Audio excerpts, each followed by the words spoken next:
JavaScript के अलावा हर चीज़ जो आप 6 महीने में पढ़ेंगे वो सेकेंडरी है, प्राइमरी नहीं है।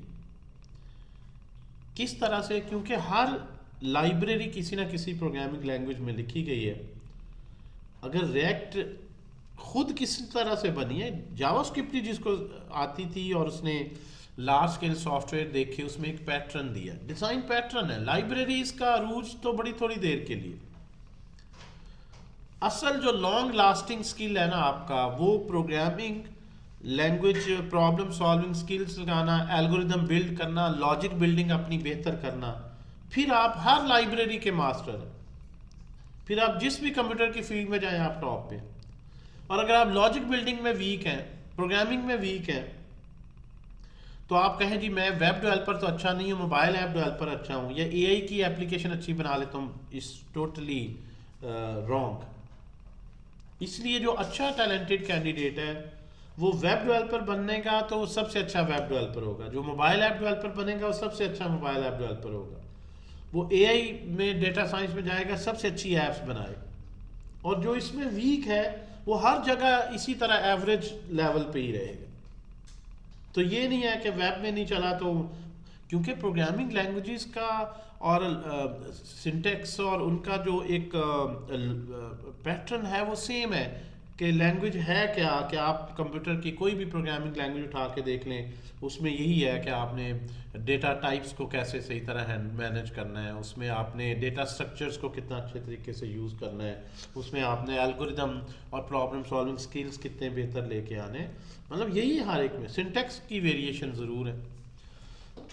तो इस लिहाज से इस मॉड्यूल पे ज़रा ज़्यादा फोकस रखें, इसको ज़्यादा टाइम तवज्जो और ज़रा थोड़ा सा फोकस में रखें।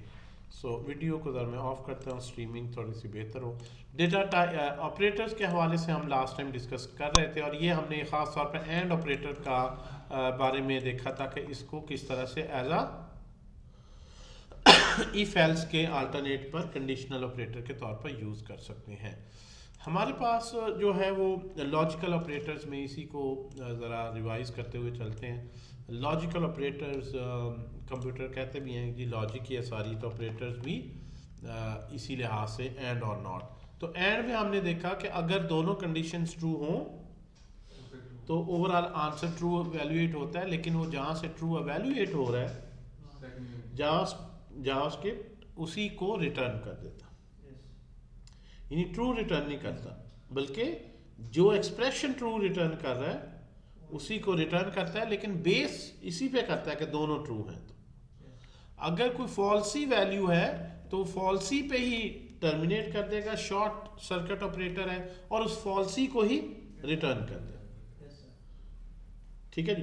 तो रिटर्न इसका थोड़ा सा डिफरेंट है। इसलिए अगर आपके पास एक वेरिएबल है, मैं कहता हूँ 2 is less then 5 and 10 is greater then 20, तो ये है ही बूलियन एक्सप्रेशन, बूलियन की बेस पर ही डिसाइड होगा और बूलियन वैल्यू ही रिटर्न होगी। तो आप यहाँ से अगर देखें console.log में x को, तो बूलियन की बेस पर तो ऑब्वियसली डिसाइड होना है। ये हमारे सर कंप्यूटर स्क्रीन नहीं शेयर हो रही है। अच्छा सॉरी आई फॉरगेट, मेरे ख्याल मैंने तो किए। तो हमारे पास क्या आ गया जी आंसर? फॉल्स। ये यहाँ से फर्स्ट, क्योंकि ये आपके पास पहली कंडीशन क्या है? ट्रू है, और सेकंड क्या है? फॉल्स। ठीक है जी। सेकंड पे डिसीजन हो रहा है, तो सेकंड पे अगर कुछ और लिखा होता, या मैं फॉल्स, फॉल्स की क्या एग्जांपल हो सकती है? एम्प्टी स्ट्रिंग भी फॉल्स है, एम्प्टी स्ट्रिंग भी तो फॉल्स है, तो एम्प्टी स्ट्रिंग रिटर्न हो जाएगी, क्योंकि वो एज अ फॉल्सी वैल्यू है, तो फॉल्सी वैल्यू रिटर्न करता है बेसिकली। अगर बूलियन एक्सप्रेशन है तो वो ट्रू फॉल्स ही फॉल्सी वैल्यू है। अच्छा, अब आ जाते हैं हम नेक्स्ट जो है वो और ऑपरेटर की तरफ। और ऑपरेटर भी शॉर्ट सर्किट ऑपरेटर है। पहली बात तो ये है, इसके लिए पाइप सिंबल यूज होता है जो C++ में है, और इसमें भी रूल इसी तरह से है कि अगर फर्स्ट ट्रू है और सेकंड दो कंडीशंस में और दो कंडीशन में लगता है, अगर दोनों ट्रू हैं तो आंसर क्या आता है? ट्रू। तो आमतौर पर याद इसी तरह रखा जाता है और ऐसे ही रखना चाहिए, इट मेक सेंस। और अगर फर्स्ट ट्रू है एंड सेकंड फॉल्स है, अब क्या आएगा जी? ट्रू। कोई एक भी ट्रू हो जाए तो कंडीशन ट्रू हो जाएगी। फर्स्ट ट्रू है और फर्स्ट फॉल्स है, ठीक है। और सेकंड अगर पार्ट ट्रू है तो ट्रू अगेन। तो फॉल्स की एक ही पॉसिबिलिटी है कि ऑल दोनों फॉल्स हो जाए, अगर दो से ज़्यादा है तो ऑल फॉल्स हो जाए, ठीक है। लेकिन ये याद रखें कि जो ट्रू है यहाँ से फर्स्ट ट्रू हो रहा है, ठीक है, तो फर्स्ट ही रिटर्न हो रहा है, ठीक है। ये रूल उसी तरह से है। तो अगर आप कोई भी बूलियन एक्सप्रेशन लिखते हैं like 2 is greater than less than कर लेते हैं, लेस देन 5, और के लिए ये दो 5 करेक्टर्स हैं, 10 इज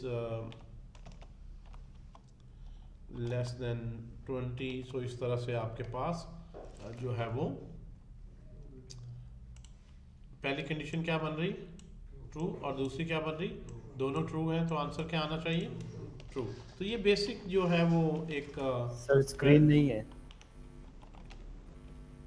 जी मैं देख लेता हूँ। फिर गायब हो गई सर।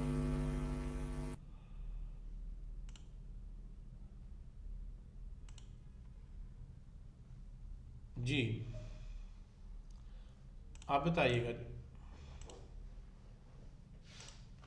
अब ठीक है सर। ओके।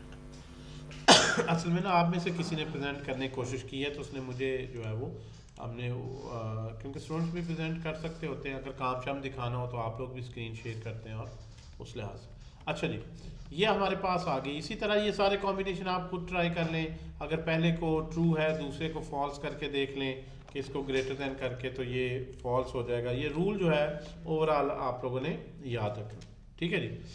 अगर ये ट्रू है, फर्स्ट ट्रू है, तो सेकंड पार्ट पे वो जाएगा ही नहीं। ये शॉर्ट सर्किट की निशानी कि अगर फर्स्ट पार्ट ट्रू है तो सेकंड पार्ट में चाहे ट्रू हो चाहे फॉल्स हो, ओवरऑल आंसर क्या आना है?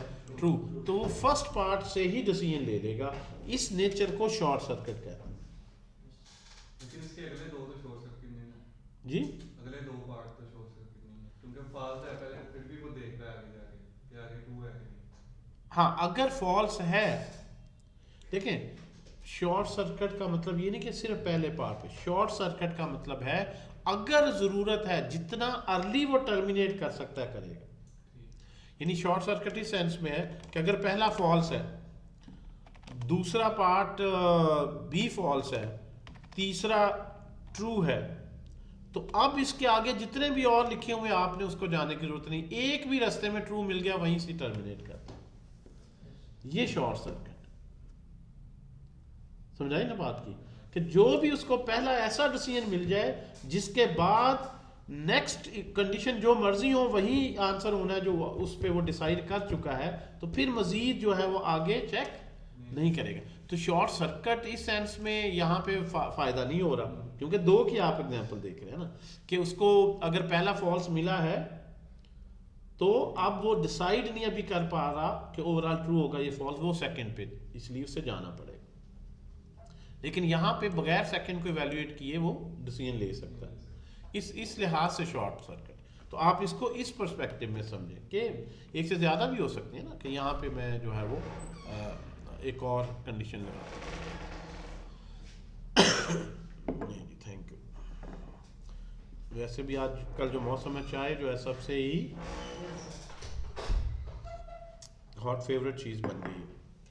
ओके, इसको हम बी इफ एल्स की तरह यूज कर सकते हैं। कैसे? चलें इसको बाद में देखते हैं, पहले और नॉट को देख लें। नॉट का क्या रूल है कि अगर आपके पास कोई कंडीशन है एक्स में, let's suppose 10 is greater then 5, अब ये कंडीशन का आंसर क्या आएगा? ट्रू आएगा। ओके और अगर हम नॉट कर दें तो वो क्या करेगा? नॉट। तो अगर हम इसको नॉट, इस पे नॉट ऑपरेटर लगा दें फॉर क्लैरिटी के लिए मैंने पैरेंथेसिस लगा दी, जरा क्लियर हो जाए। तो अब यहाँ से अगर आंसर ट्रू रिटर्न हो रहा है, इवैल्यूएट हो रहा है, तो नॉट उसको क्या कर देगा? फॉल्स कर देगा। और अगर यहाँ पे फॉल्स है, यानी ग्रेटर है तो इसको ट्रू कर देगा। फॉल्स, ये ट्रू है ना तो फॉल्स कर दिए, इसको फॉल्स में लेस पे कर दें तो अब ये ट्रू कर देगा। ठीक है जी, ऐसी कंडीशन बनाए ना जो जो। अच्छा, अगर ये अक्सर फेमस एग्जांपल है कि इसको नॉट को डबल कर दें, आप नॉट को डबल कर दें तो अब यहाँ पे अगर आंसर 10 इज लेस देन 5, क्या है आंसर? फॉल्स। तो पहले नॉट ने क्या किया? ट्रू। और फिर दूसरे ने क्या कर दिया? तो दो नॉट करें तो वो वापस वही जो एक्चुअल ट्रूथी फॉल्सी का कॉन्सेप्ट है उसी पे ही आ जाएगा। वैसे मैट्रिक्स से ही आप पढ़ते हैं, सेट्स में भी बड़ा पढ़ते हैं, डिमॉर्गन्स लॉ, डबल कॉम्प्लीमेंट हो तो वो सेट पे कैंसिल कर देता है। डबल ए कॉम्प्लीमेंट का कॉम्प्लीमेंट ए के इक्वल होता। तो बेसिकली ये वही बेसिक लॉजिक सेट थ्योरी से ड्राइव हुई है। पता है आपको मैथ की बेसिक लॉजिक कहाँ से ड्राइव हुई है? Logic is a mathematical subject, यानी लॉजिक का सब्जेक्ट। अभी भी जो बीसीएस वगैरह करते हैं वो डिस्क्रीट स्ट्रक्चर्स में लॉजिक सिर्फ पढ़ते हैं, वो कंप्यूटर में अप्लाई करते हैं, लेकिन सब्जेक्ट जिसमें वो पढ़ते हैं ना लॉजिक, वो मैथमेटिक्स, डिस्क्रीट स्ट्रक्चर्स, एंड और नॉट के गेट फिजिक्स वगैरह में पढ़ते हैं। मुझे फर्स्ट टाइम हैरानगी हुई जब मुझे ये पता चला कि ये इतना ज़्यादा जो है, ये जो इस्लामिक डिग्रीज हैं, जब मुफ्ती का कोई कोर्स करता है तो उस वक्त जो है वो इसको बड़ा पढ़ते हैं, क्योंकि उसने फतवा लॉजिक से देना है कि जिसका डायरेक्ट कुरान हदीस से नहीं आंसर आ रहा, उसने रिलेट करना है कि ये अगर उस पर ये हुक्म है तो इस पर भी ये है, एंड ये है और ये है तो ये होना चाहिए। मतलब चीज़ें जो है वो, अगर आप लॉजिकल बंदे हैं तो हर फील्ड में कहना किसी को लॉजिक से कन्विंस किया जा सकता है। लॉजिक का मतलब है आर्गुमेंट्स रेज करना किसी की फेवर में, जो कि sensible arguments that will ultimately lead to acceptance और रिजेक्शन ऑफ दैट क्लेम। तो ये हमारे पास, अच्छा यहाँ पे एक दो थोड़ा सा अनयूजुअल जो आपको शायद लगे, अगर हम यहाँ पे लिखें ABC तो console.log में x में क्या आउटपुट आएगी बताएं? ABC आएगी। एक स्ट्रिंग है सिंपल। अगर मैं इसके साथ नॉट लगा दूं तो क्या होगा? आप कहें नॉट तो हमेशा किसी ना किसी बूलियन एक्सप्रेशन के साथ लगाते हैं कि ट्रू को फॉल्स कर दें, फॉल्स को ट्रू। स्ट्रिंग को नॉट करने का क्या मतलब हुआ? स्ट्रिंग को नॉट करने का क्या मतलब हुआ? डेटा टाइप की देखें, इस स्ट्रिंग को तो वो नहीं छेड़ेगा कि इसको कुछ कर दे। बेसिकली तो ये ऑपरेटर है, इस पे अप्लाई हो के कोई आंसर देगा एक्स में। तो not of ABC is what? बोले जी, फॉल्स या ट्रू? फॉल्स आएगा। क्यों फॉल्स आ रहा है? क्योंकि ये एक ट्रूथी वैल्यू है। ये क्या है? ट्रूथी। और ट्रूथी का नॉट क्या हो गया? फॉल्सीबल। अगर मैंने यहां पे ट्रू आंसर प्रिंट करना है स्ट्रिंग से तो क्या करूंगा? एम्प्टी स्ट्रिंग कर दे। अब एम्प्टी स्ट्रिंग क्या है? Falsies value. और फॉल्सी का नॉट ट्रूथी बन गया। फॉल्सी का नॉट ट्रूथी बन गया, ट्रू। और बज़ाहिर ये बड़ा क्रेजी एक्सप्रेशन लगता है, लेकिन जब आप सही तरह से उसको अंडरस्टैंड करेंगे तो फिर आप उसके डिसीजन पे पहुंच जाएंगे। सर अगर यहाँ पे हम डबल नॉट लगा दें, हाँ, डबल नॉट लगा दें तो ऑब्वियसली जो है वो यस। अब आपको ये आ रहा है कि ये तो हो गया कैंसल। पहले यहाँ पे लिख के देखते हैं। अगर मैं डबल नॉट लगा दूं, क्योंकि वो एम्प्टी स्ट्रिंग प्रिंट होगी तो कुछ नजर नहीं आना ना। अब यहाँ पे क्या प्रिंट होगा? ट्रू होगा, ये ABC होगा। कंफ्यूजन जो उन्होंने डाली है ना वो ये है, जो खुद भी वो चाह रहा है। होगा ट्रू या ABC? ट्रू। ABC कंफ्यूजन उन्होंने डाली है ना वो ये है, आपके ज़हन को जो जोड़ा है, बड़ा अच्छा उन्होंने क्वेश्चन पूछा है कि यहाँ से ABC होगा या ट्रू होगा। ओरिजिनल आंसर आएगा सर। डबल नॉट से कोई फर्क पड़ता है? ट्रू। नहीं फर्क पड़ता ना। डबल नॉट तो कैंसिल, सेल्फ को कैंसिल, तो फिर एबीसी नहीं आना चाहिए। फर्स्ट नोट से जब फॉल्स होगा ना तो नेक्स्ट नोट से फिर बोल ही नहीं चाहिए। ये बात जो है वो आपने कही है काम की कि फर्स्ट नॉट से जब फॉल्स होगा तो फिर तो असल में क्वेश्चन ही ये बन जाएगा नॉट ऑफ फॉल्स, ये कह रहे हैं। स्ट्रिंग तो रही नहीं, फॉल्स ही वैल्यू।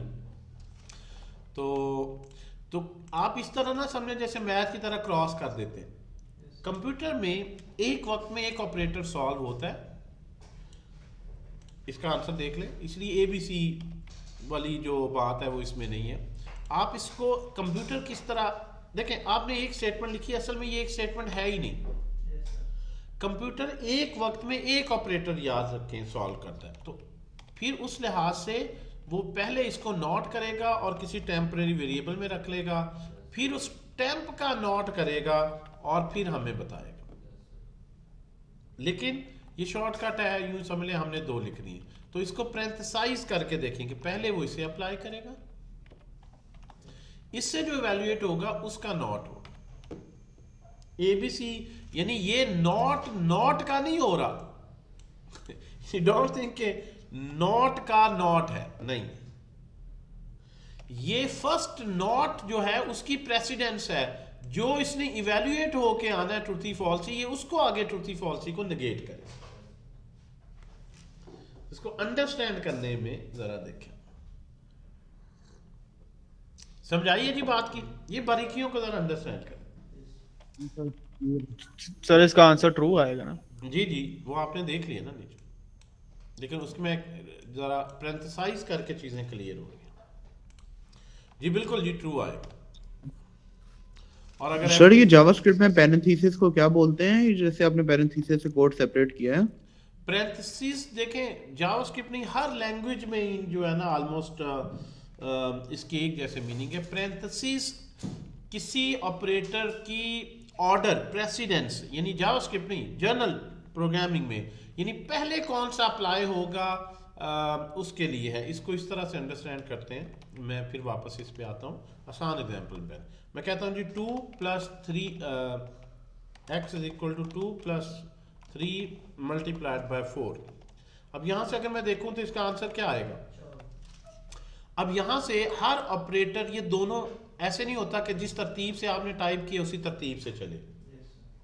ऑपरेटर सॉल्व होते हैं मैथमेटिकल ऑर्डर से, बिकॉज कंप्यूटेशनल डिवाइस है। Computational is a mathematical subject. Compute करना, कैलकुलेट करना, बना तो बेसिकली कैलकुलेटर ही था ना, वो आहिस्ता आहिस्ता उसमें और चीज़ें ऐड हो गई, और जो है वो जिस मकसद के लिए इसको बनाया था एज अ कंप्यूटेशनल डिवाइस, यानी कंप्यूटर क्यों इजाद किया गया था?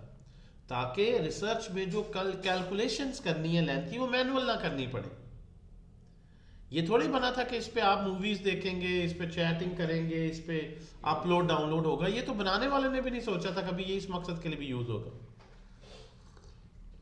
वो तो इसीलिए उसने नाम रखा कंप्यूटर, कंप्यूटेशनल डिवाइस, कंप्यूट करना। मैंने कोई लेंथी फार्मूला है, सीरीज है, उसको कैलकुलेट करना है। तो इस हवाले से अगर आप देखें तो मैथ्स कहता है कि पहले मल्टीप्लिकेशन, डिमैथ्स रूल है ना, डिवीजन एंड सो ऑन। तो यहाँ पे इसको पैरेंथेसिस अगर लगा देंगे तो फिर जो पैरेंथेसिस है वो पैरेंथेसिस में लिखा हुआ एक्सप्रेशन पहले सॉल्व होगा। इसको हम कहते हैं कि इसकी प्रेसिडेंस बढ़ गई। प्रेसिडेंस का मतलब ऑर्डर ऑफ इवैल्यूएशन बढ़ गया। पहले जो पैरेंथेसिस में है वो सॉल्व होगा, मैथ जिस तरह बताता है, और फिर दूसरा होगा। आल्दो बगैर पैरेंथेसिस के, अब आप देखें 3 और 2 कितना हो गया? 5, 5 4 20। और अगर पैरेंथेसिस नहीं लगाते तो फिर जो मैथ का रूल है स्टैंडर्ड वही लगता, और इसका मतलब है पहले ये 12 और 2 कितना होता? 14। तो जहां आपको ये ना समझ आ रही हो ना कि कौन सा पहले सॉल्व हो रहा है कौन सा बाद में, तो यहाँ पे अगर नहीं भी जरूरत, लेकिन अगर मैं लगा दूंगा पैरेंथेसिस तो ये ज्यादा क्लैरिटी ले आएगा कि अच्छा पहले ये सॉल्व हो रहा है बाद में ये, आल्दो जरूरत नहीं है। तो यहाँ पैरेंथेसिस लगाकर मैंने प्रेसिडेंस बताई है कि पहले किसका ऑर्डर है और उसका जो आंसर आएगा उसका नॉट है। तो parenthesis always make your expression more clear, although नहीं भी बात का जरूरत अंडरस्टूड है, फिर भी पैरेंथेसिस कोई नुकसान नहीं देती। ठीक है जी। ठीक है सर। अच्छा, हम जो है वो इसको नेक्स्ट चलते हैं और एक बड़ा ही फेमस ऑपरेटर है। इफ स्टेटमेंट पहले पढ़ लेते हैं। इफ स्टेटमेंट का ऑपरेटर फॉर्म देखते हैं। आपके पास अगर दो वेरिएबल्स हैं, लेट्स सपोज एक है 10 और एक है y में 20, और हम इसमें से एक वेरिएबल ले लेते हैं जो इनकी मैक्स वैल्यू सेव करेगा। x और y में से जो मैक्सिमम है वो इसमें सेव हो। If x is greater than y तो मैक्स को किसके इक्वल रख दो, x के, अदरवाइज मैक्स को इक्वल टू रख दो y के, और इसके बाद आप फाइनली मैक्स बता दें क्या निकला है। सो अगर आप इसे रन करें, मैक्स 10 20 में से कौन सा आएगा, 20। यहाँ पे ये इसको पुट करेगा 10 इज ग्रेटर देन 20 फॉल्स हो गया तो y की वैल्यू इसमें आ जाएगी। और अगर मैं x को बढ़ा दूं 100 कर दूं तो ये कंडीशन ट्रू हो जाएगी, x ग्रेटर है तो मैक्स में क्या आ जाएगा 100। अब हम जावास्क्रिप्ट पढ़ रहे हैं ताकि हम UI में बाद में से शो करें। UI में मसला ये है कि अगर इनका मैक्सिमम नंबर मैंने लेना है ना, तो जिस तरह लास्ट टाइम मैंने बताया था किसी div के टैग में, तो मैं उसमें स्टेटमेंट नहीं अलाउ मुझे करता रिएक्ट कि आप स्टेटमेंट इस तरह लिखें। मैंने हर चीज के लिए आपको कहा था कि स्टेटमेंट की अल्टरनेट पे आपने एक्सप्रेशन सीखना है, यानी इफ स्टेटमेंट कहां पे लगनी है वो उसमें हम देखेंगे, और इफ एक्सप्रेशन क्या है। फॉर लूप नहीं अलाउ, एक्सप्रेशन अलाउ है जो लूपिंग कर दे, यानी हर चीज के हम देखेंगे यहां पे अल्टरनेट क्या है। इसलिए ये बहुत ज्यादा जो मैं कॉन्सेप्ट बताने लगा हूं यूज होता है रिएक्ट में। ये भी जरा बात को कंफ्यूजन रहती है, एक्सप्रेशन क्या है और स्टेटमेंट क्या है, ये भी साथ साथ जरा क्लियर होता रहेगा। अगर हम इसको इफ स्टेटमेंट की बजाय एक्सप्रेशन से करने लगे तो हमारे पास एक ऑपरेटर है, उसको बोलते हैं conditional operator. Conditional operator, operator से मुराद वो एक सिंबल ये होता है जो इवेल्युएट होके कोई आंसर दे, कोई वैल्यू दे। इफ को स्टेटमेंट क्यों कहते हैं, क्योंकि मैं इसको ये इवेल्युएट नहीं होती कि मैं यहां पे इसका आंसर सेव कर सकूं, इस तरह से नहीं लिख सकता। स्टेटमेंट सिर्फ एक ब्लॉक है जो बताता है कि ये कंडीशन हो ट्रू तो इसको चलाओ, अदरवाइज इसे स्किप कर दो। ये कुछ रिटर्न नहीं कर रही, इसको कोई फंक्शन नहीं है, ऑल्दो ये पैरेंथेसिस है इफ के बाद, but it's not a function. हम इसे फंक्शन नहीं कहते, हम इफ स्टेटमेंट कहते, ठीक है। इफ एक्सप्रेशन भी नहीं कहते। तो हमारे पास statements are just there to guide the flow of direction, flow of execution of code, कि कोड की एग्जीक्यूशन का फ्लो क्या होगा, ये करे ये इसके बाद ये स्किप कर। They are not operators, they are not function that return something. उस मकसद के लिए फिर हमारे पास कंडीशनल ऑपरेटर है। पहला मॉड्यूल देखें, फंडामेंटल का हमने रखा है कि बेसिक्स जरा सही कर लें हम, ताकि आगे एडवांस सॉफ्टवेयर्स में जाएं तो जितने फंडामेंटल स्ट्रांग होंगे उतना ही ज्यादा आप मुश्किल चीजों पे फोकस रखेंगे। अगर बेसिक ही नहीं क्लियर तो बेसिक में ही फंसे रहेंगे। एडवांस की अपनी कॉम्प्लेक्सिटी है, यूआई की अपनी कॉम्प्लेक्सिटी है, 3-4 चीजें मिक्स हो जाएंगी। एक ही पेज होगा, उसके अंदर HTML भी यूज होगी, उसके अंदर CSS भी यूज होगी, उसके अंदर बूटस्ट्रैप भी यूज होगा, उसके अंदर जावास्क्रिप्ट भी यूज होगी, उसके अंदर रिएक्ट भी यूज होगी। जब पांचों चीजें मैं एक ही पेज में, एक ही फाइल में 20-30 लाइंस के कोड में लिख रहा हूं, तो अगर आपको HTML नहीं आती, मैं कुछ समझा रहा हूं, आप ये सोच रहे हैं ये टैग क्या है, आपको अलाइनमेंट का नहीं पता, आप मैं लॉजिक पे फोकस कर रहा हूं, आप अलाइनमेंट सोच रहे हैं ये कैसे सर ने ये इसको लेफ्ट कर दिया, राइट कर दिया। मैं बटन को डिजाइन कर रहा हूं, उसके क्लिक पे लॉजिक लिखवा रहा हूं, आप यही सोच रहे हैं ये बटन पे क्लिक क्या होता है, सबमिट फॉर्म क्या होता है। यानी आप वेब डेवलपमेंट एक रेसिपी है, जिसमें सारी चीज़ें जमा होनी है, अलहदा अलहदा हमने उसको सीख लेना पहले, then we will put everything together. We are learning JavaScript. I assume you already know HTML and CSS. ठीक है, बूटस्ट्रैप ऑब्वियसली ऑप्शनल एक चीज़ आ जाती है कि स्टाइलिंग आपको बनी हुई मिल जाती है, रिस्पॉन्सिवनेस वगैरह. मेन चीज़ तो CSS है ना. HTML CSS का पता, जावास्क्रिप्ट आपको पढ़ा देते हैं. उसके बाद रिएक्ट में जब आएंगे तो HTML CSS रिएक्ट और जावास्क्रिप्ट ये इकट्ठे यूज होंगे. ठीक है जी. और रिएक्ट की आगे बहुत सी लाइब्रेरीज हैं, रिडक्स है, राउटिंग है, उसमें कॉन्टेक्स्ट API है, बेतहाशा आगे रिएक्ट की, और रिएक्ट के साथ थर्ड पार्टी लाइब्रेरीज हैं. Depending upon your client requirements बढ़ती जाएगी चीज़ें. लेकिन अगर आप हर चीज़ को मेरिट पे आपने समझा होगा, रट्टा नहीं लगाया होगा, तो आपको हर चीज़ का रोल पता है, उसको बेहतर तरीके से यूज कर सकते. ठीक है ना. लेकिन जो कुछ भी आप काम कर रहे हैं ना, है वो बेसिक जावास्क्रिप्ट की. रिएक्ट की लाइब्रेरी वो भी बेसिक जावास्क्रिप्ट की. जो भी एडवांस चीज़ है, एडवांस वो फंक्शन इंटरनली जब बॉयल डाउन होता है तो उसी बेसिक्स पे आता है. कंप्यूटर में आज भी हर चीज़ आहिस्ता आहिस्ता रिड्यूस होते होते होते 0 1 पे ही आती है. वही बेसिक फंडामेंटल एंड और नॉट, जो बेसिक बूलियन ऑपरेटर्स हैं, वही आके कंप्यूटर उसी लेवल पे सॉल्व करता है. हार्डवेयर में वही लॉजिक गेट्स ही हैं. ठीक है जी.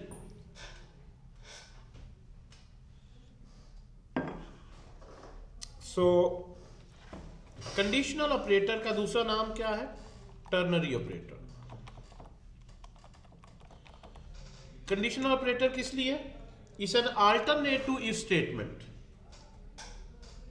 जब इफ से काम कर सकते हैं तो ऑपरेटर की क्यों जरूरत है, वो मैंने बता दिया है कि हम इसको आगे पढ़ेंगे. रिएक्ट में बहुत सी जगह जहां पे हमें स्टेटमेंट अलाउ नहीं है, लेकिन एक्सप्रेशन अलाउ. वहां मैं आपको बार बार याद करवाता रहूंगा. फिर मैं कहूंगा अच्छा यार नहीं समझ आ रही, जो है वो मैंने ये वीडियो पढ़ाई थी जावास्क्रिप्ट की, वो समझो, फिर ये कोर्स समझ आ जाएगा. अच्छा, इसमें हम ऑपरेटर वैसे है आसान काफ़ी, कि हमने मैक्स वेरिएबल को वैल्यू देनी है, एक ही लाइन में कोड लिखा जाता है.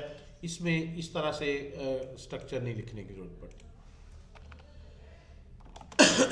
अगर x ग्रेटर देन y के है, इफ का वर्ड नहीं इसमें आता, it's not a statement. If नहीं, डायरेक्ट कंडीशन लिखें, बूलियन कंडीशन. अगर ये कंडीशन ट्रू है तो इसके बाद जो वैल्यू रिटर्न करनी है वो क्वेश्चन मार्क, यानी जो इवेल्युएट होना है. अगर x ग्रेटर देन y है तो इस मैक्स में क्या सेव किया जाए अगर ये कंडीशन ट्रू है? x. अदरवाइज कॉलन शो करता है y, and that's all. In one shorter syntax this operator known as question mark colon operator. पहले कंडीशन देते हैं, अगर ये कंडीशन ट्रू है तो क्वेश्चन मार्क के बाद लिखा हुआ जो पार्ट है वो यहां से आंसर आएगा, इसमें सेव हो जाएगा. और अगर ये कंडीशन फॉल्स है तो क्वेश्चन मार्क के बाद लिखा हुआ स्किप हो जाएगा, कॉलन के बाद जो लिखा हुआ एल्स पार्ट समझ लें वो इसमें सेव. तो ultimately it returns you something. जिस तरह से 2 + 4 है, ये 6 रिटर्न करता है, यानी ऑपरेटर हमेशा इवैल्यूएट होके कुछ चीज आंसर देता है. तो इट विल इधर इवैल्यूएट टू x और y depending upon this condition, and it evaluates, it's an operator, so you can take its answer in some variable. अब आप देखें मैक्स को, तो मैक्स जो है वो कितना आ गया? 100. मैक्स की वैल्यू क्या आ गई? 100. आपके लिए ऊपर कर रहा हूँ, सर उठा रहे हो तो ठीक है. हाँ अच्छा ओके, नहीं तो इधर बैठ जाए करें आगे करिए. ओके, सो अगर हम इसको ग्रेटर कर दें 200 तो क्या आ जाएगा जी? यहाँ से 200 मतलब जो ग्रेटर है. सो ये ऑपरेटर भी हमारे पास कॉमन है. अच्छा, ये ऑपरेटर सिर्फ ये जो इफ स्टेटमेंट है ना, ये ज़्यादा वर्सटाइल है. इसके साथ आप एल्स इफ लगा के इसको लेंथी भी कर सकते हैं और एल्स में भी कंडीशन दे सकते हैं. लेकिन इसकी लिमिटेशन याद रखनी है, ये सिर्फ इफ एल्स के लिए. अगर आपको एल्स पार्ट नहीं चाहिए तो ऑप्शनल है. यहाँ पे ऑप्शनल नहीं है, इफ एल्स दोनों आपने देने. इसलिए अक्सर जहां आपको सिर्फ इफ पार्ट चाहिए वहां हम एम्परसेंड यूज कर सकते हैं एंड, और जहां इफ एल्स दोनों चाहिए ये उसकी ऑपरेटर फॉर्म यूज कर सकते हैं। लेकिन जहां पे एक चेन चाहिए, एक एग्जांपल मैं लेता हूं, जहां पे चेन चाहिए कि एक्स वाई और जेड भी है, मैं देखना चाहता हूं ओवरऑल इन तीनों में से कौन सा ग्रेटर है, ठीक है, या ये 900 है, कोई सा भी ग्रेटर हो सकता है, इसको 1000 कर। अब मैं चाहता हूं कि मैक्स में सेव हो जो हाईएस्ट वैल्यू है। थोड़ा सा मैं जूम कर देता हूं जी, बताएं जी, मैक्स में सेव हो जो हाईएस्ट वैल्यू है,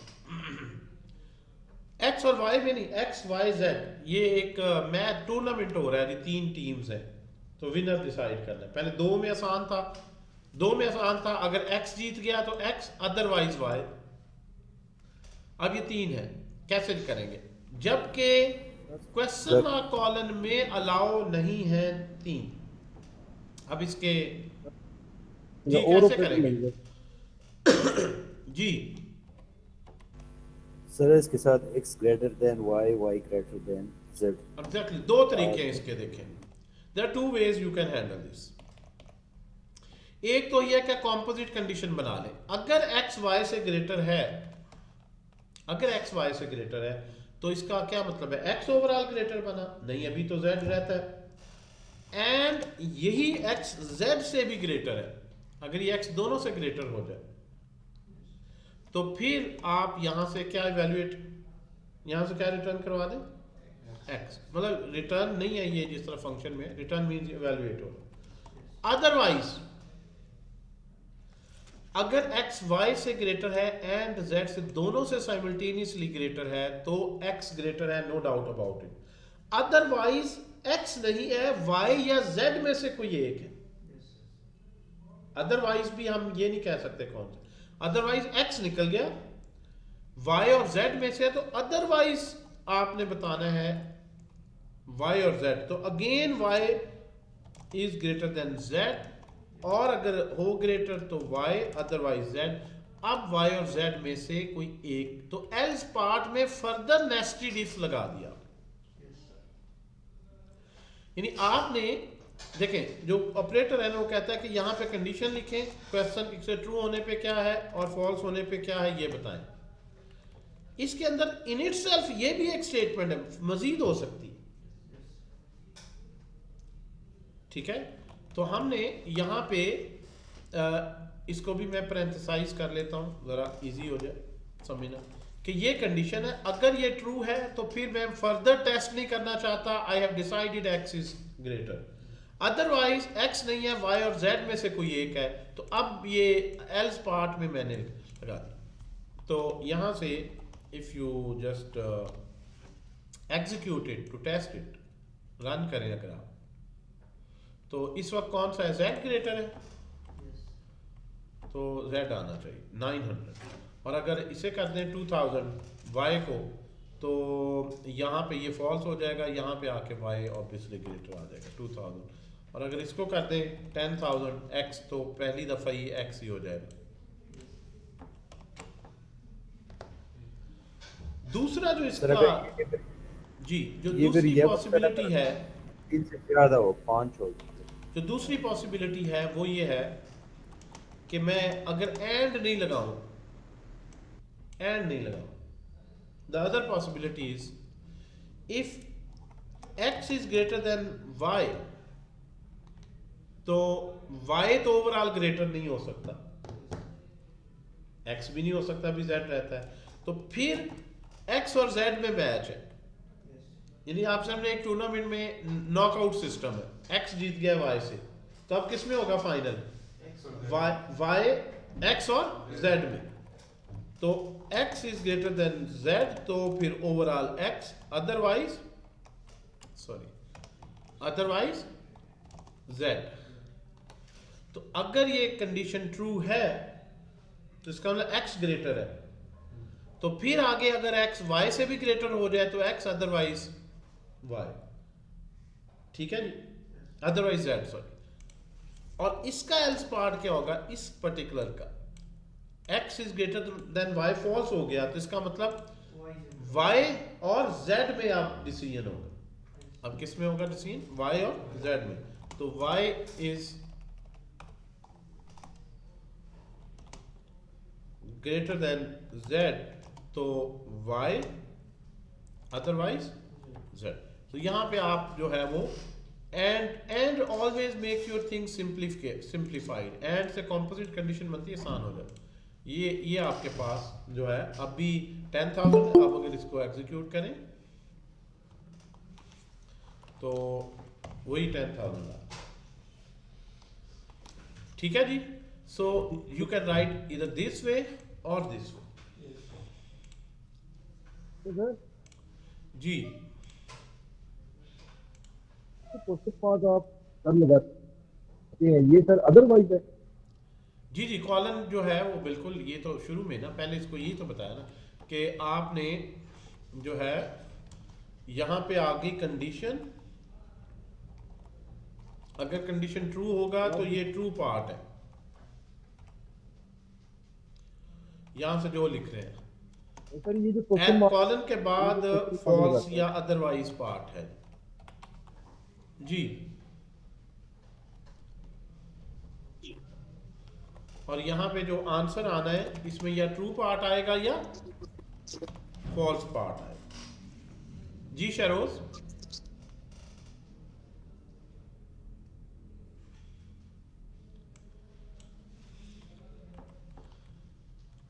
सर जी पास लगाते हैं। जी जी, पूछे पूछे, क्विक हो जाए।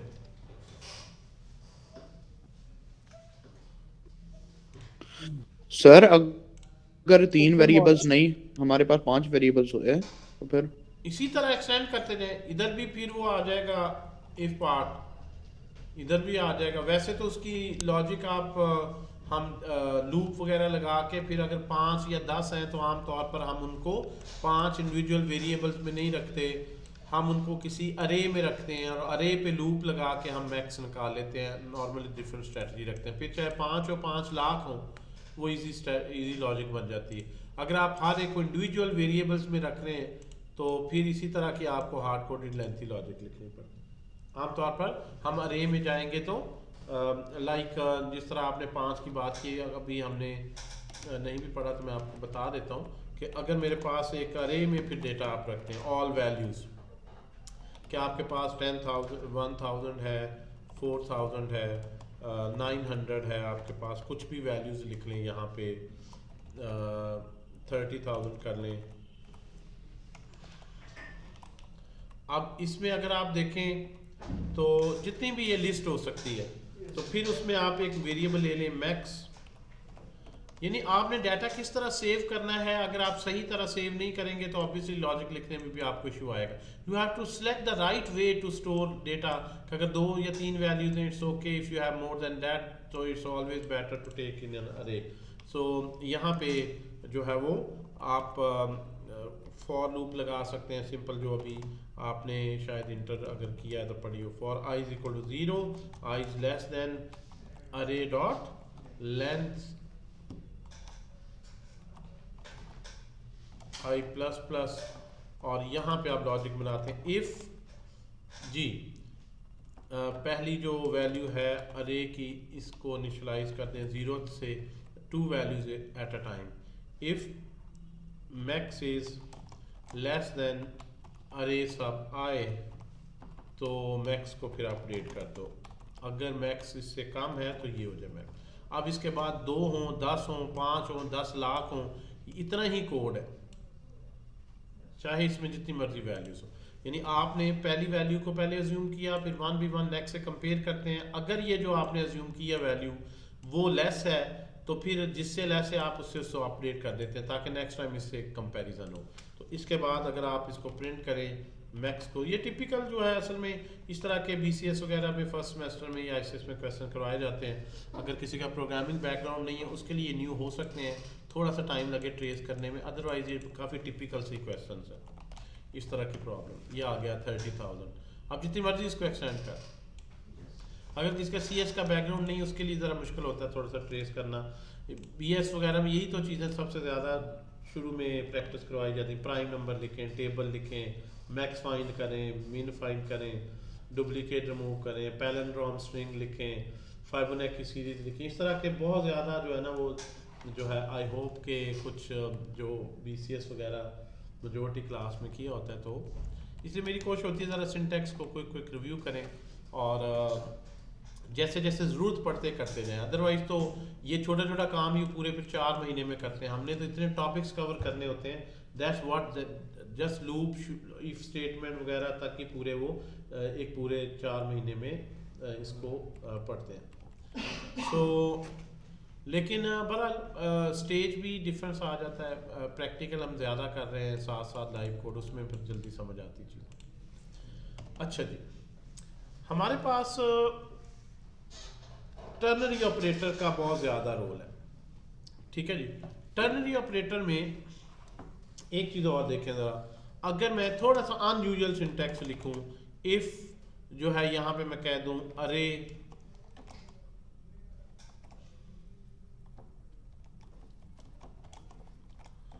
जी क्या सेव होगा मुझे बताएं, यहाँ से क्या आंसर आएगा, जिससे मैं पूछूंगा उसी ने बताना है। ये चले कोई भी बता, क्या आउटपुट आएगी?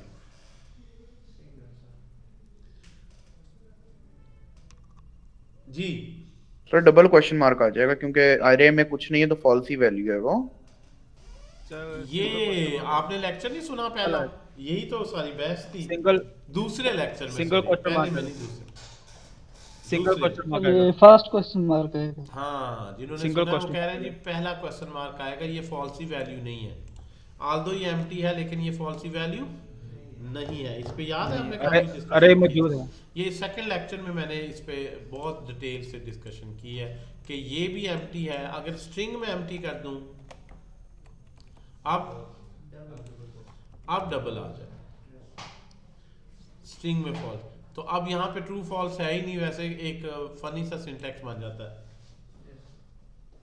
ठीक है जी, यानी इसमें क्वेश्चन मार्क्स की लाइन लगी हुई है कोड्स की।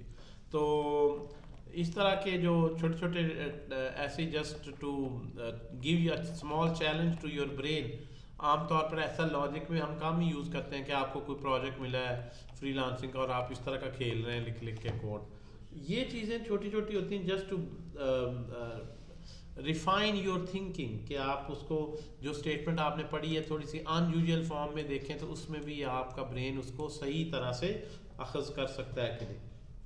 अदरवाइज इस तरह के पंगे शंगे लेने की ज़रूरत नहीं है, आप सीधा सीधा कोड लिखें।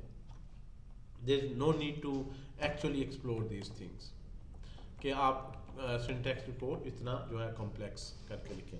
अच्छा, आपके पास जो ऑपरेटर्स के हवाले से जो है वो हमने जो डिस्कशन देखी है, अब देखें जो इफ स्टेटमेंट है जिस तरह अभी हमने पढ़ी है,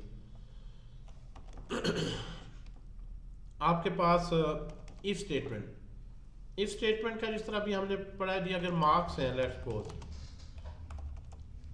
मार्क्स है एक बंदे के 90, अगर मैं चाहता हूँ, बड़ी टिपिकल सी बेसिक एग्जांपल है, इफ एल्स का फ्लो आल्दो ऊपर हम डिस्कस कर चुके हैं। अगर मार्क्स ग्रेटर देन और इवन इक्वल टू भी हो जाए 50 के, तो कंसोल डॉट लॉग में लिख दें पास। ठीक है जी, और अदरवाइज कंसोल डॉट लॉग में क्या लिख दें जी, फेल। पास फेल की स्टोरी हमेशा ही साथ साथ चलती है लाइफ में। ठीक है जी, तो ये हमारे पास आ जाएगा पास ड्यू टू 90 मार्क्स, ये कंडीशन ट्रू हो गई, पास लिखा गया। और अगर ज़्यादा ना करें, बस ज़ीरो हटा दें, ज़ीरो के क्या वैल्यू है, लेकिन बंदा जो है वो पास से फेल हो जाएगा। तो जाहिर तो ज़ीरो की कोई औकात नहीं है, लेकिन अगर ज़ीरो सही जगह पे जाके लग जाए तो it makes a lot of difference. ठीक है जी, देन ज़ीरो में ब्रिंग ह्यूज चेंजेस। तो अगर आपको कोई ज़ीरो कह रहा है कि तुम तो अभी ज़ीरो लेवल पे हो, तो कोई बात नहीं, if you place your self eight right spot, so you can make a huge difference. Okay, अच्छा, साथ अगर हम एक मैसेज भी लिखवाना चाहें कॉन्ग्रेचुलेशंस का, कि अगर बंदा पास हो गया तो उसको कॉन्ग्रेचुलेशंस भी बोल दें, और अगर वो फेल हो गया है तो उसको हम कह दें, चलें पास को कहने की ज़रूरत नहीं है, फेल की सूरत में अगर हम कह दें कि वर्क हार्ड, कोई नसीहत चलें कर देते हैं जी, बेटर लक नेक्स्ट टाइम, ठीक है जी, बेटर लक नेक्स्ट टाइम।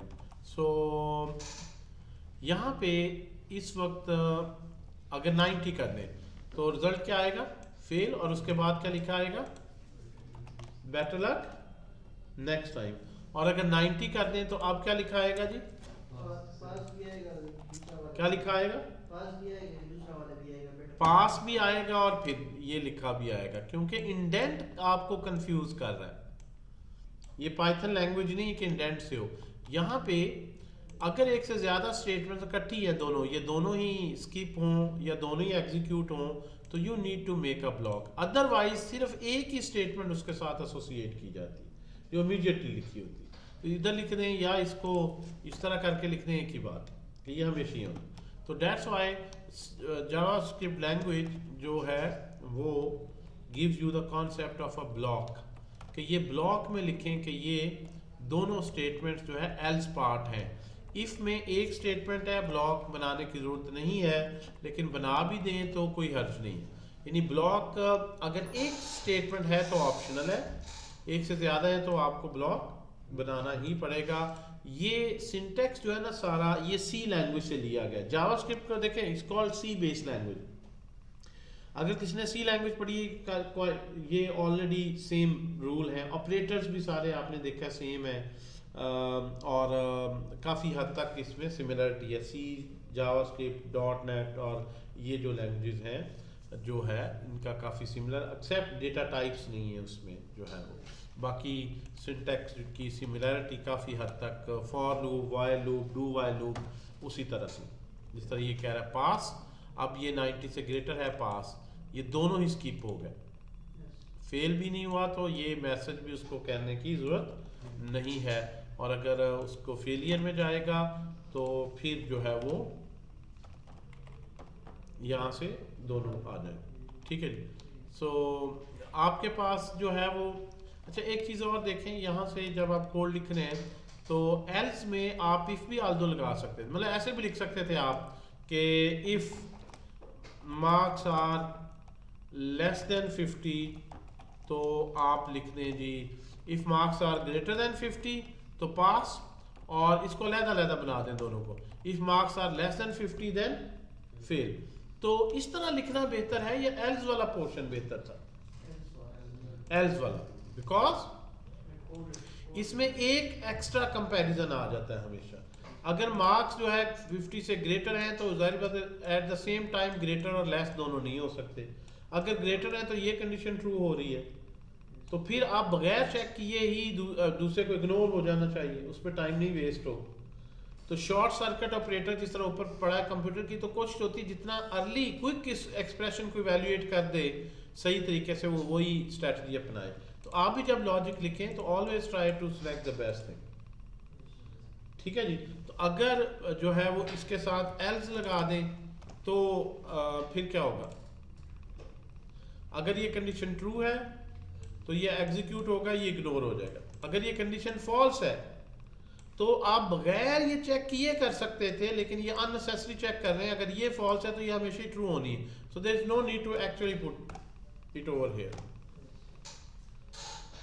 तो always try to have shorter logic, shorter logic को हम प्रेफर करते हैं। शॉर्टर लॉजिक का मतलब है मिनिमम स्टेप्स में जो आप कंप्यूट करके आंसर ला सकते, that is preferred over the large and lengthy calculation. इसी तरह जो इफ़ के अंदर फर्दर आप इफ़ भी लगा सकते हैं।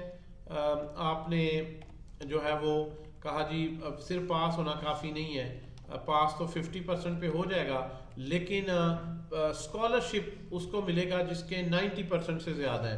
तो आप फिर यहाँ पे शुरू कर दें, इफ़ मार्क्स अगर 50 से ग्रेटर है, यस पास तो है, लेकिन अगर मार्क्स ग्रेटर देन 90 हैं तो फिर इसको इसके साथ साथ जो है वो स्कॉलरशिप भी इसको अवार्ड हो गया। अदरवाइज अगर पास है ग्रेटर देन 50 है तो सिर्फ वो पास होगा, स्कॉलरशिप के लिए एलिजिबल नहीं होगा। तो ये जो कंडीशन है, ये पहले ये कंडीशन सेटिस्फाई होगी तो वो इस ब्लॉक में आएगा।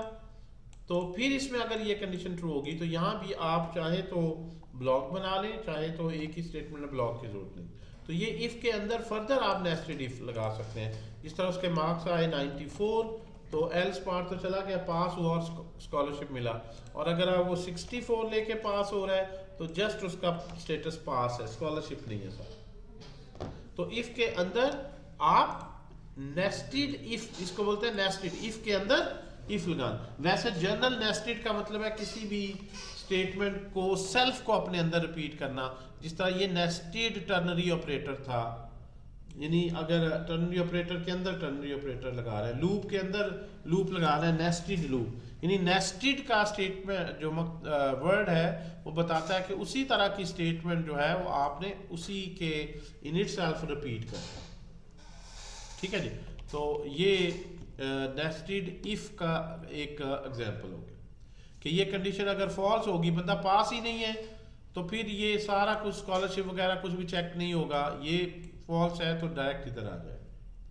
अगर ये कंडीशन ट्रू है तो फिर वो यहाँ पे आएगा, ये इसको लिखेगा अनकंडीशनली और उसके बाद ये स्किप होगी या नहीं। ये अच्छा, ये जो एल्स है वो बेसिकली ये जो एल्स पार्ट है ये इस ओवरऑल जो ऊपर इफ है उसका है। इस इफ का एल्स हमें देने की जरूरत नहीं है कि अगर स्कॉलरशिप नहीं है तो पास का मैसेज ऑलरेडी आ चुका है, कोई एडिशनल मैसेज की जरूरत नहीं है। लेकिन अगर आप समझते हैं कि अगर पास है और एक्सप्लिसिटली लिख दिया जाए तो यहाँ भी आप लगा सकते हैं कि no scholarship, not eligible for scholarship.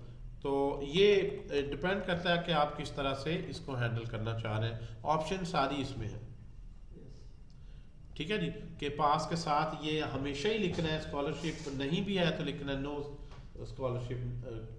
तो ये जो है वो स्ट्रेटजी आप कौन सी अडॉप्ट करते हैं डिपेंड करता है। आमतौर पर क्लाइंट रिक्वायरमेंट देता है, यूआई में चीज़ें आती हैं, आपको उसको देख के आइडिया होता है कि आपको किस तरह से स्ट्रक्चर करना चाहिए अपने कोड को। अच्छा, ये नेस्टेड को आप ब्रेक भी सम टाइम कर सकते होते हैं। देखें, नेस्टेड को आप फ्लैट स्ट्रक्चर में भी ब्रेक कर सकते होते हैं। यानी लॉजिक में, लॉजिक बिल्डिंग की अगर ये हो रही है ना बात, तो रटालाइजेशन नहीं। अगर मार्क्स ग्रेटर देन 50 है एंड मार्क्स जो है वो 90 से भी ग्रेटर है, तो इसका मतलब है कि बंदा पास है और उसको, अब मैं बगैर उसके नेस्टेड के लिख रहा हूँ, और उसको स्कॉलरशिप भी मिलेगा। एल्स इफ अगर मार्क्स जो है वो ग्रेटर देन और इक्वल टू 50 है लेकिन जो मार्क्स हैं वो लेस देन है 90 के, तो फिर जो है वो फिर भी पास तो वो है लेकिन नो स्कॉलरशिप की कैटेगरी में आ जाएगा और ये ओवरऑल एल्स बन। अब ये मैंने इसको फ्लैट स्ट्रक्चर में कर दिया, नेस्टेड से उठाकर मैंने इसको कर दिया है फ्लैट स्ट्रक्चर में, कंपोजिट कंडीशंस कर दी हैं, क्योंकि दो ही कंडीशन चेक होनी थी, पहले ये होनी थी फिर ये होनी थी, मैंने इकट्ठी कंपोजिट पे एक डिसीजन कर दी। अब यहाँ पे अगर आप देखें, पहले से टेस्ट कर लें, 64 पे पास और नो स्कॉलरशिप है और 94 पे पास और स्कॉलरशिप है, और जस्ट 9 कर लें तो वो फेल है और फेल के लिए मैसेज। अब यहाँ पे क्वेश्चन ये है कि ये भी सही है, मतलब आंसर तो ये भी सही दे रहा है, इस तरह भी सही दे रहा है, विच वन इज बेटर। अगर आप इवेल्युएट कभी भी कंप्यूटर में करते हैं ना दो स्टेटमेंट्स को कि कौन सी लॉजिक बेहतर है, if you ever want to make a comparison, तो कंपैरिजन किस बेस पे होता है? कंपैरिजन इस बेस पे होता है कि दो चीजें, किस सॉल्यूशन में आप मिनिमम स्टेप्स में जो है वो आउटपुट प्रोड्यूस कर देते हैं, कहां पे आपको ज्यादा कंपैरिजन करना पड़ता है। ठीक है जी। अब यहां पे अगर बंदा फेल है तो एक ही कंपैरिजन के बाद आपने एल्स में भी बगैर चेक किए ये लिख दिया।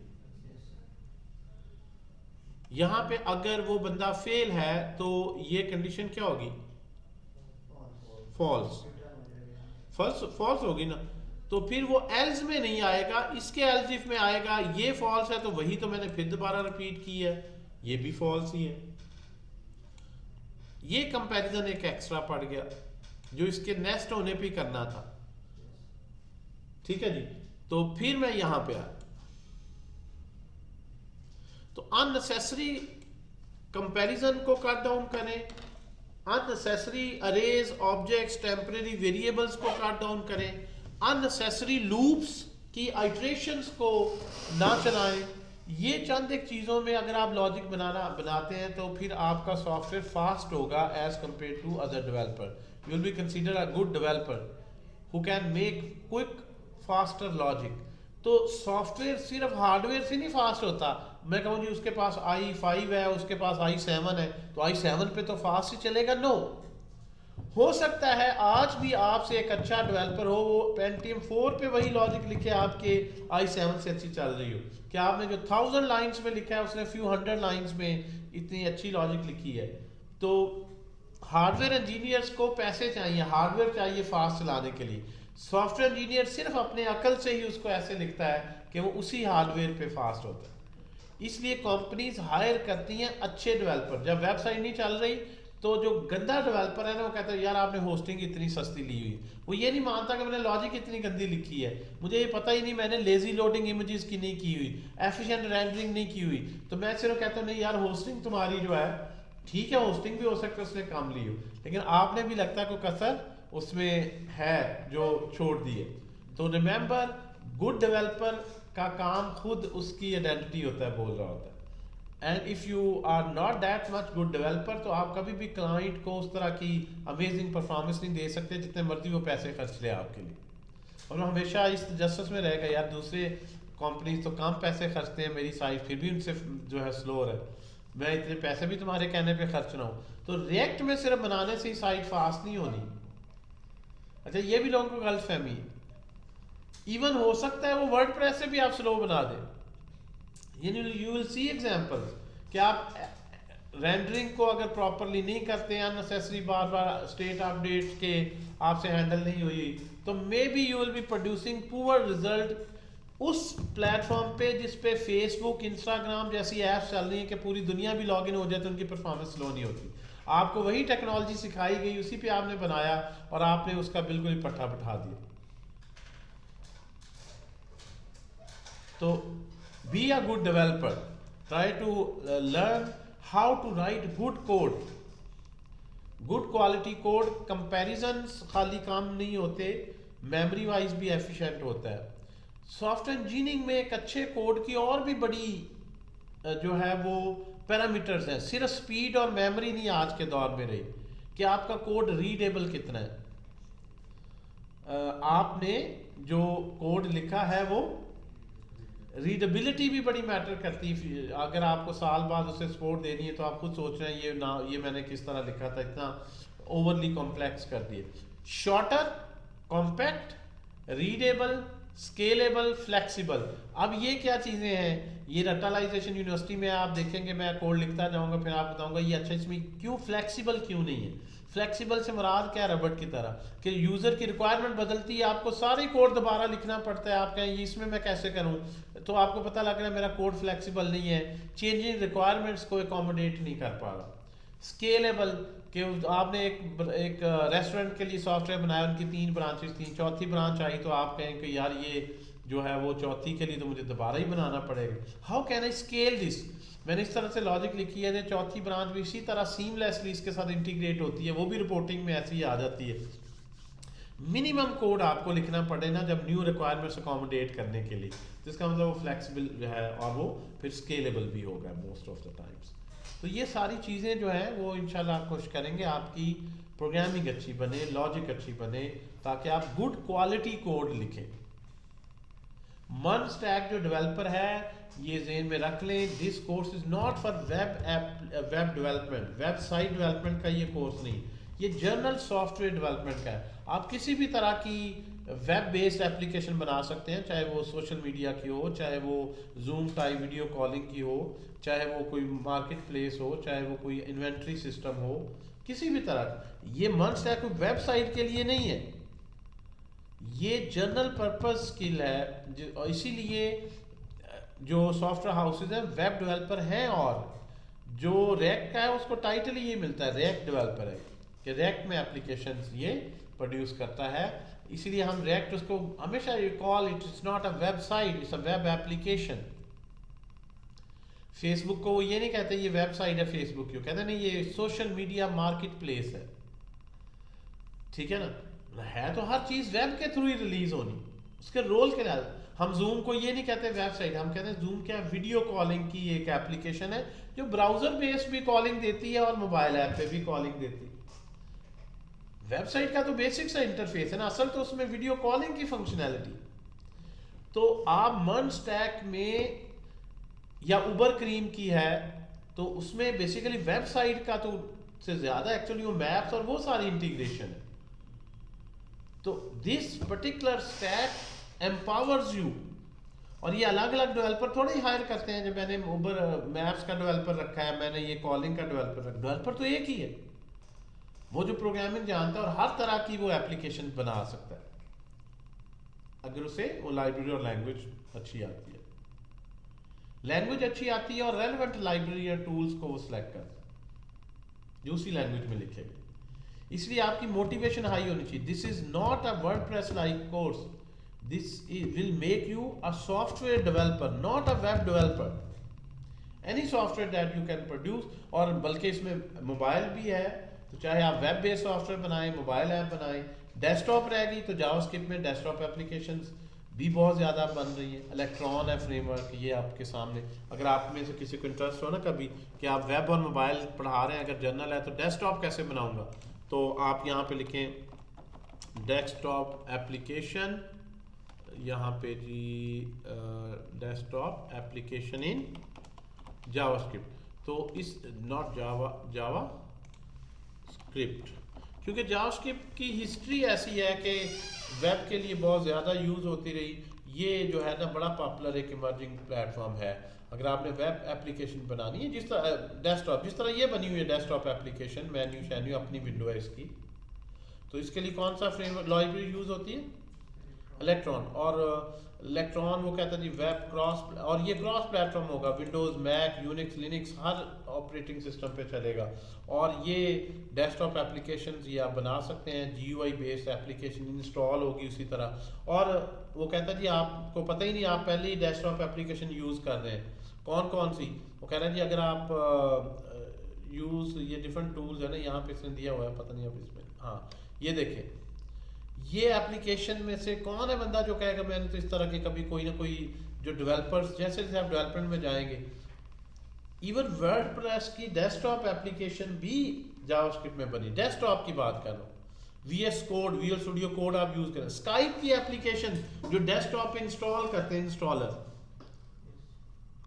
वो माइक्रोसॉफ्ट ने .NET में नहीं बनाई, जावास्क्रिप्ट में बनाई, ताकि प्लेटफॉर्म इंडिपेंडेंट हो, ताकि स्काइप चाहे तो मैक पे यूज करें, चाहे विंडोज पे, लिनक्स के, हर जगह। और जावा स्लैक आपने सुना है नाम इसका, स्लैक का, पोस्टमैन का, असाना वगैरह, हम ये सॉफ्टवेयर हाउस में यूज कर रहे हैं, असाना वगैरह सारे यहाँ पे जो इंटरनेट है। गिटहब की डेस्कटॉप एप्लीकेशन है। अब कंपनीज कहती है यार वही डेवलपर है, उसको वेला क्यों बैठाएं, वेबसाइट का काम है, उसको वेबसाइट पे लगा दो, डेस्कटॉप एप्लीकेशन आई इसको डेस्कटॉप पे लगा दो, एंड्रॉयड ऐप, iOS, हर जगह 360 डिग्री स्किल्स हों डेवलपर के पास। अब ये दौर नहीं है कि बंदा कहे जी ये मेरे डेस्कटॉप के लिए है, ये एंड्रॉयड के लिए है, ये आईफोन के लिए है, ये फ्रंट एंड वेब के लिए है, ये बैक एंड वेब के लिए। They want to have quick solutions. कि क्विक यही है कि आप जो है वो एक टीम ले और उससे वही लाइब्रेरी, और एक ही जब प्रोग्रामिंग लैंग्वेज को वो सीखता जाएगा, लाइब्रेरीज ही बदल रही है, तो उसकी कितनी ज़्यादा स्पेशलाइजेशन बनती जाएगी इस लैंग्वेज तो एक ही है ना जो काम कर रहा है। तो अच्छा पहले काम थी लिस्ट, अब इन्होंने जो है बहुत ज़्यादा बढ़ा दी है, ड्रॉपबॉक्स वगैरह, ये मतलब, और ये सारी वो साइट्स हैं जो मतलब जो इंडस्ट्री को चला रही है, ये उस लेवल की है। इन्होंने C++ नहीं सिलेक्ट की, इन्होंने जावा नहीं सिलेक्ट की, इन्होंने .NET नहीं सिलेक्ट की, यही ना डेस्कटॉप के लिए जो ज़्यादा यूज़ होती है।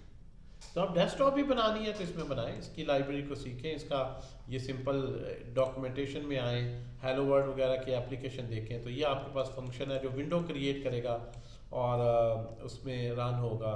ये आप यहाँ से ट्यूटोरियल वगैरह देखें, प्री रेक्विजिट, अगर प्री रेक्विजिट देखें क्या है प्री रेक्विजिट वो जो है इसको यूज़ करने के लिए, तो इसके लिए प्री रेक्विजिट यही है कि आपको जावास्क्रिप्ट इलेक्ट्रॉनिक यूआई की लाइब्रेरी, यूज़र इंटरफेस, ठीक है जी, जिसमें आप अब वैसे मैं सोच रहा था इसको भी शामिल कर ही लें हम, ठीक है। वो आपको कंपैरिजन के लिए कह रहा है कि जिस तरह आप वेब में ये काम करते हैं इसमें इसी तरह से आप इसी तरह से विंडो क्रिएट, विंडो आप उस ऑपरेटिंग सिस्टम की कर लें, विंडो की width height, window dot load. अब आप में से अगर किसी ने भी कोई यूआई पे काम किया है ना, डॉट नेट में किया हो या जावा में स्विंग एक लाइब्रेरी में किया हो या जो है वो आपने तो ये आपको फेमिलियर लगता है, यानी आपने किसी भी लैंग्वेज में किया होगा, ये वही इवेंट हैंडलिंग वगैरह के सारे फंक्शंस हैं।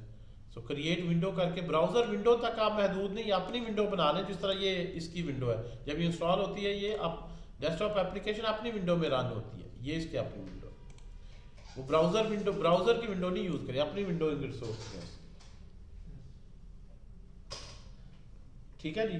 तो आप यू आर यानी आपको अगर फ्रीलांस से कभी डेस्कटॉप एप्लीकेशन का काम मिले ना, तो मेरा मकसद कहने का है आपने पीछे नहीं हटना,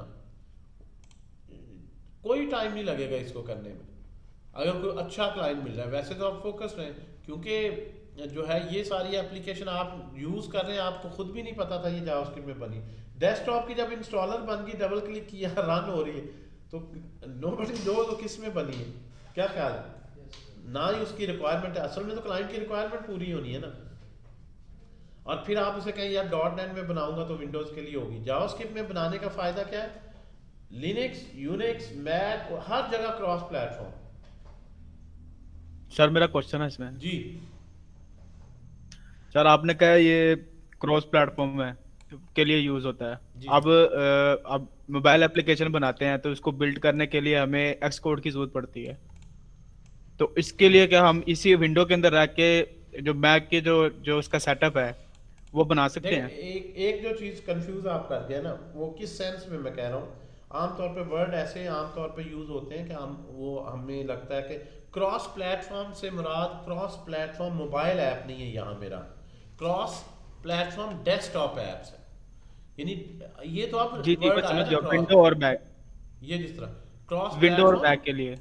अच्छा, अब बात करते हैं, पहली तो मैं यहाँ जो बात कर रहा था इस लिहाज से, अब दूसरी बात करते हैं कि क्रॉस प्लेटफॉर्म जो है होने का मतलब ये नहीं है कि हार्डवेयर भी नहीं चाहिए। यानी मैंने फ्लटर की एग्जांपल मैं देता हूँ, फिर मैं आता हूँ, क्योंकि रिएक्ट नेटिव में ये भी आपको फ़ायदा होगा, लेकिन मैं पहले नेगेटिव जो लिमिटेड है उसका बताता हूँ। फ्लटर क्या है? क्रॉस प्लेटफॉर्म है, यानी उसमें जो आप कोड एक ही, क्रॉस प्लेटफॉर्म का मतलब है डेवलपर के लिए फैसिलिटी है कि वो एक ही दफ़ा कोड लिखेगा और वो कोड विंडोज़ की मशीन पे कंपाइल करके उसकी बिल्ड बना ले, एंड्रॉयड की मैक पे करके बना ले, मैक पे जाके उसको कंपाइल करना है, कोड नहीं लिखना, ठीक है जी। पहली बात, हार्डवेयर अलग अलग चाहिए, लेकिन हार्डवेयर की लिमिटेशन थोड़ी काउंट होती है कि वो तो नहीं सॉफ्टवेयर ने खरीद के देनी ना, वो ये कहेगा यार तुमने 1 साल लगाया ना इतनी बड़ी ऐप बनाने में, तो ये दोनों के लिए कंपाइल हो जाएगी, उस हार्डवेयर पे भी इस पे, पहली बात। लेकिन रिएक्ट नेटिव की ब्यूटी है, रिएक्ट नेटिव में विंडोज मशीन पे हम काम करेंगे और इसी पे हम दोनों की बिल्ड जनरेट करवा लेंगे। रिएक्ट नेटिव ने एक बड़ी मैजिकल किट दी है, उसको कहते हैं एक्सपो एसडीके। ये सिर्फ रिएक्ट नेटिव में, फ्लटर में नहीं। क्या बोलते हैं उसको? एक्सपो, जिसमें ना सिर्फ आप अपने ये विंडोज मशीन पे ही एंड्रॉयड, बल्कि इसी विजुअल स्टूडियो पे कोड करके iOS की बिल्ड भी जनरेट कर लेंगे, बल्कि आप ऐप स्टोर पे भी रिलीज कर सकते हैं। यानी मेरे पास मैकबुक नहीं है और अच्छा टेस्ट अगर करना है रियल डिवाइस पे, तो उसका भी उन्होंने बड़ा इंटरेस्टिंग आपको ऑनलाइन डिवाइसेस दी हुई, वर्चुअल डिवाइसेस नहीं, real devices, not virtual devices. You have React Native ने बड़ा सुपर इसके साथ एक्सपो की टीम ने किया, मैं आपको बताता हूँ। ये है एक्सपो स्नैक, तो इसमें काफ़ी मज़े की चीज़ें हैं, मतलब आप पढ़ेंगे। ये एक यूआई है रन टाइम। ये आपको पता है, ये आप iOS की डिवाइस पे ये जो कोड लिखा है ना, हेलो वर्ल्ड का लिखा गया है, बन गई है, एंड्रॉयड की भी बन गई, iOS की भी बन गई। ये वेब पे भी चलेगी। मेरे पास एंड्रॉयड फ़ोन है या iOS फ़ोन है, या मैं अपनी डिवाइस पे QR कोड स्कैन करके चला सकता हूँ। आईफोन मेरे पास नहीं है, मैं एक्चुअल आईफोन पे टैप टू प्ले करूँगा तो ये इन्होंने कुछ ना 30-40 डिवाइसेस क्लाउड में पीछे रियल डिवाइसेस लगाई हुई है, वर्चुअल मशीन नहीं। वो आपको आपके इस प्रोग्राम को लोड करके यहाँ दिखाएगा कैसे है, और ये अक्सर क्यू में लगा देता है। 12वें नंबर पे है, दुनिया में 11 बंदे ऑलरेडी चल रहे हैं। अभी तो ये शायद टाइम ऐसा है हमें मिल गया लकीली, नहीं तो ये आपको क्यू में आप लग जाते हैं। ठीक है जी, तो आप लाइव कर रहे हैं और ये देखें, ये आईफोन पे ये इस तरह से चले गया एक्सपो के, और ये एंड्रॉयड में, और इसको रिलीज कर सकते हैं। नोटिफिकेशन सेटिंग इवन फायरबेस के बगैर इसमें कंट्रोल कर सकते हैं। रिएक्ट नेटिव में you have a lot of things, ये जावास्क्रिप्ट ये सारा, लेकिन ये और में नहीं है। एंड्रॉयड में करेंगे टैप टू प्ले में भी, एंड्रॉयड डिवाइसेस अब बिजी है ना, तो ये कह रहा है 3, 2, जैसे जैसे दुनिया में कोई जिसका प्रोग्राम ऑफलोड होता है फिर आपका लोड हो जाएगा।